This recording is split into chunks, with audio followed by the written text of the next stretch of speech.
When you think of a leader, you may think of an individual who is, above all, bold. But a new study of fish called sticklebacks shows that shy individuals actually prefer to follow fish that are similarly timid.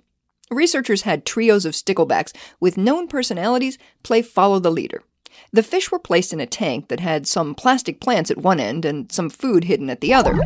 In some of the groups, a bold fish and a shy fish acted as leaders, while another shy fish followed. And in other groups, it was a bold fish that did the following. The researchers recorded whether the follower sallied forth more frequently with the fish that was behaviorally similar or the one that was different.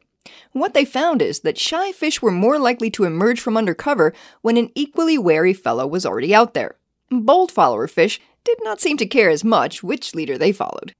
Of course, no matter which fish a stickleback chose to stick with, the bold fish did lead more joint expeditions over the course of the experiment than their more retiring friends.